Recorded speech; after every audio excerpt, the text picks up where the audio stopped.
Okay, question 1705, question 10. It says the perimeter of a rectangular playing field is 170 meters. If the length of each diagonal of the field is 65 meters, calculate the dimensions of the field. Okay, so this is a bit of a curly one, really, and I think it involves bringing in a few different skills. So let's see how that plays out, and we'll do the best we can with this one. So we've got, let's draw out what we know. So we've got, okay, so I'm just going to adjust the camera slightly here, folks. So, all right, here we go. So I've got a playing field of some sort. And we know that the perimeter, in other words, we've got, if this was going to be, let's call this A, and this A, and this B, and this B, and we know that it's going to be, hang on, I'm just going to make it a bit lighter again, sorry folks. It's really annoying that it does that.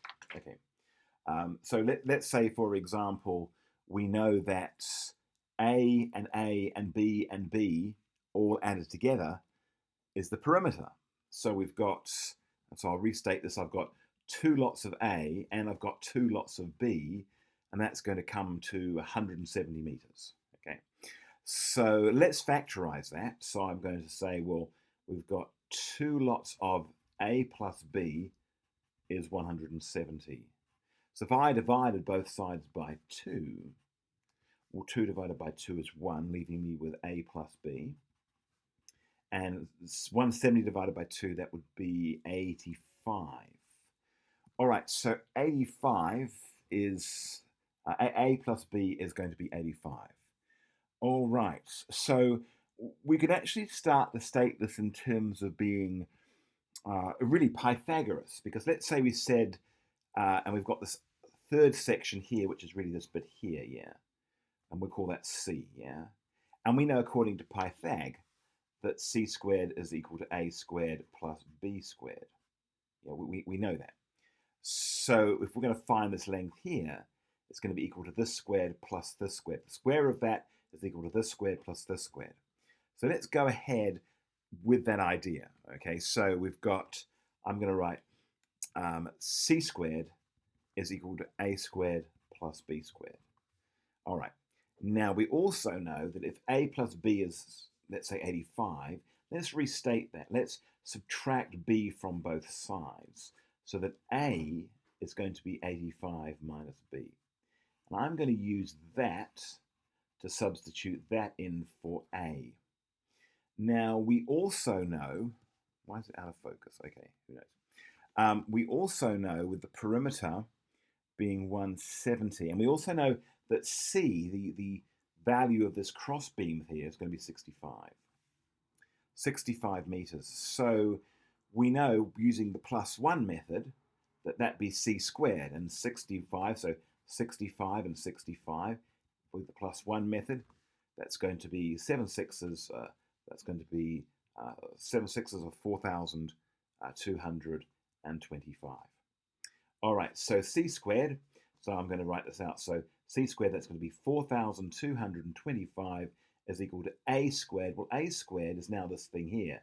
It's going to be 85 minus B times 85 minus B.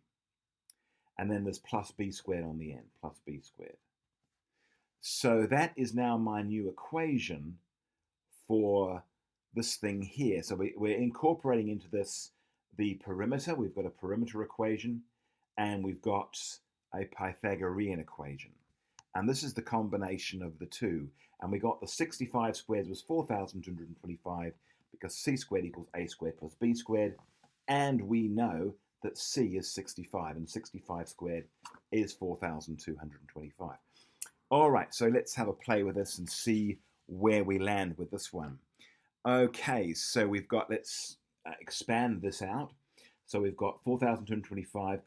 Let's do, so first of all, I've got 85 times 85. Well, using the plus 1 method, that's 85. That's going to be 9 8s are 72, and 5 5s are 25.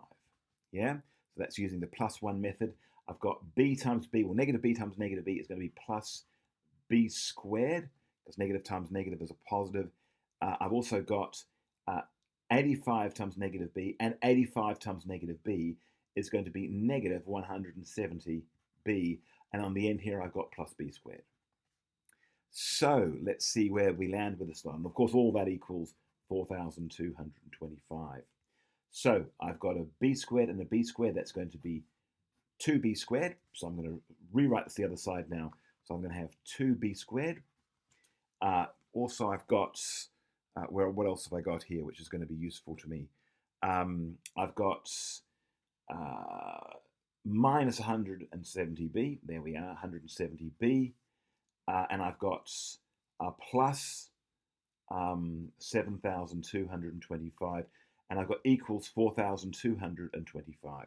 So, of course, to solve a quadratic, we need to make it equal to 0. So I'm going to subtract 4,225 from both sides. So where do I land now? So, well, that's just going to be 3,000, isn't it? So I've got 2b squared minus 170b plus 3,000 equals 0. All right, so we're looking at factors of 3,000. Oh, but I can divide all this by 2. So I'm just going to divide everything by 2, divide by 2, divide by 2. B squared, 2b squared divided by 2 is just b squared. 170b divided by 2 is 85b. Of course, plus 3,000, that's going to be 1,500 because it's divided by 2, and 0 divided by 2 is 0. All right, well, factors of 1,500, well, fortunately, there's a lot of factors that 1,500 work out to be, but we want them to add to 85. All right, so we would know that, say, 15, let's write a few of these out, 15 and 100, of course, well, that makes 1,500. 25 is a good factor, and that would be 25, 60. And that works out to 85 nicely. So we could say 25 times 60. So here we go. Let's rewrite this now in the brackets. Here we go. Equals 0. B and B. Signs are the same, both negative, B and minus. And we're going to have 25 and 60. 25 and 60. Fantastic. So either B is going to be equal to 25. So we can say either B is equal to 25 or B is equal to 60. And they're both positive, which means that either of these is going to be one of the solutions. So that means going back to this here, that A here must be equal to 25 and B here must be equal to 60. And that is our solution.